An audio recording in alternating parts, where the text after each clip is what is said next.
Good morning. Today we look at chapters 36 and 37 of Job.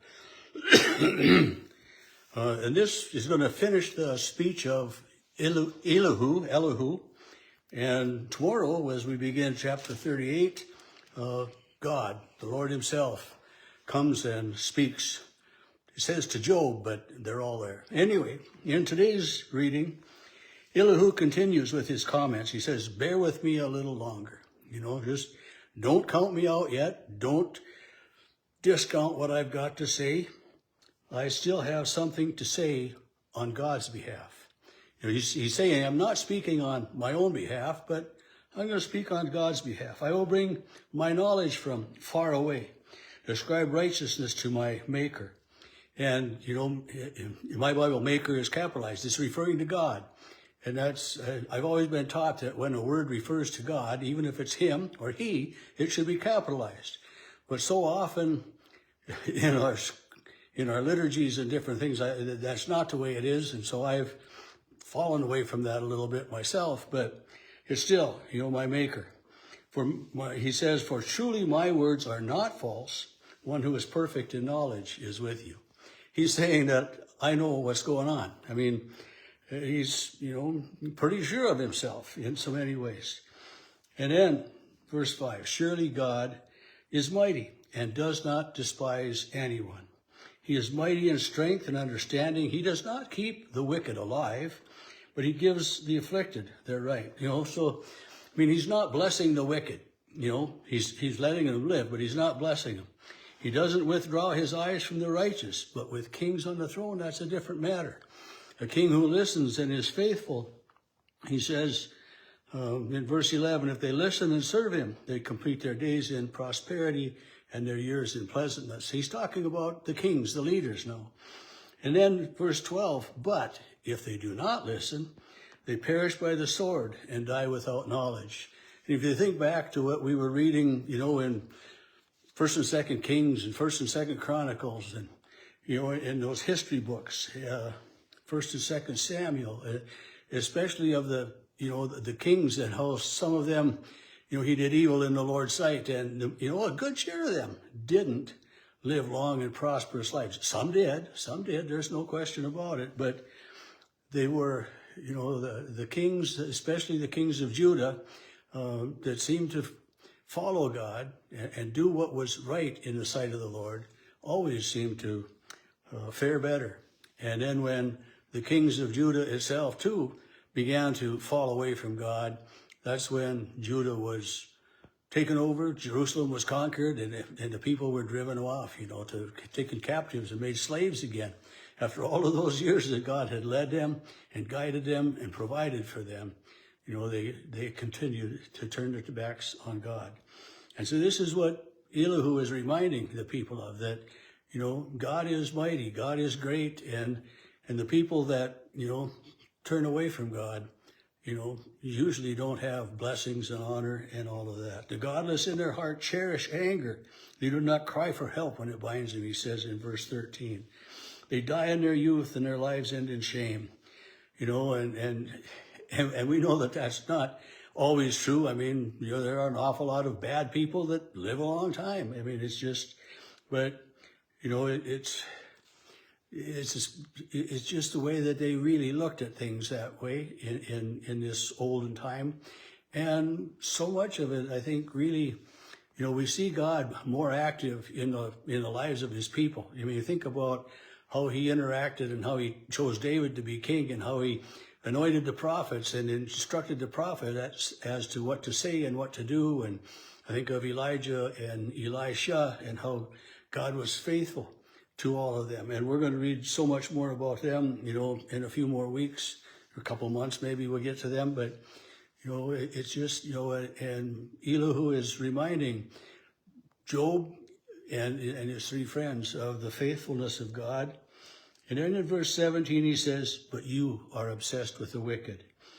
Judgment and justice seize you. Beware the wrath does not entice you into scoffing, and do not let the greatness of the ransom turn you aside. Verse 21, beware, do not turn to iniquity, because you have been tried by affliction. God is exalted in his power. Who is a teacher like him? And then starting in verse 24, it's a call to worship God. Remember to extol his work, of which mortals have sung. All peoples look on it, they watch from afar. Surely God is great. And, he sings God's praise, and he sings of God's might and of his his oversight, maybe not his control of the weathers, but he makes it sound like God is controlling weather. He draws up the drops of water and distills the mist in rain, and the skies pour down and drop upon mortals.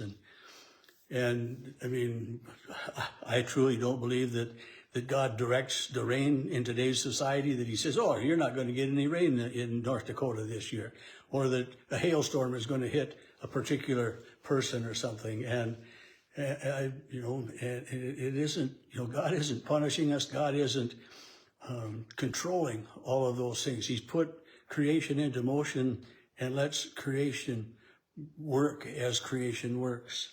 But, and Elihu was asking, who can understand the spreading of the clouds, the thunders, the lightning that comes, that covers the roots of the sea? Who can understand that and how it's controlled? Well, it's really not controlled. He covers his hands with the lightning and commands it to strike the mark. He's crashing, tells about him that he is jealous with anger against iniquity. So again, he's talking about God punishing iniquity. He's jealous against it, and he's ready to reach out and punish those who are wicked. So he's talking about the attributes of God, who God is. And he continues that in verse 37, in chapter 37, at this, my heart trembles. When you think about the majesty of God, your heart should tremble, right? Because he is so much more, so much greater than we are. He says, listen to the thunder of his voice and the rumbling that comes from his mouth. As I read that verse, I think about when Moses had first led the Israelites out of slavery in Egypt, and they were at the foot of the mountain, and Moses was called up there, and the people heard the rumbling and the thunder and the voice of God, and they said, we don't want to hear what God says anymore. You go up and listen, and then you come tell us. They didn't want to hear the word of God. And today, I guess, today that is so true. People don't want to hear the word of God. It's just, people are lifted up that are berating God and belittling God and saying God doesn't matter. And just, it breaks my heart. It truly does, to see the way the world belittles God and those who believe and fear in God.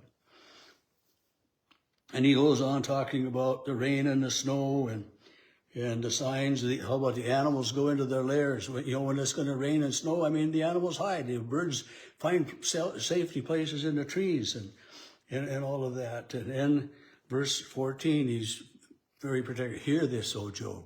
Listen, stop and consider the wondrous works of God. Do you know how God commands the things to happen? Do you know how God commands the lightning? Do you know how he balances the clouds? Do you know? Are you greater than God? Do you know the will and the works of God? Can you, like him, spread the skies?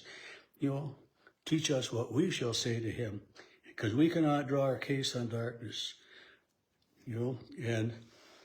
And he goes on that way. And, verse 22, out of the north comes golden splendor around God, his awesome majesty, the Almighty. We cannot find him. He is great in power and justice.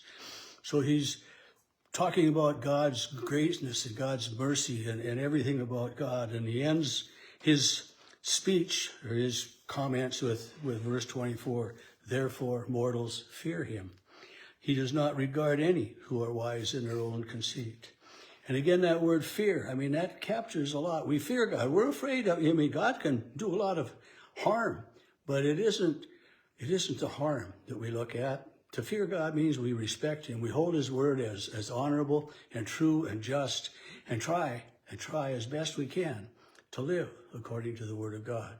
And this is what Job has been proclaiming about himself, that he has been living according to the word of God, that he hasn't gone overboard and overzealous and has sinned in some great manner, that this evil would all befall him. And tomorrow we'll hear God start his speech to Job and these other witnesses.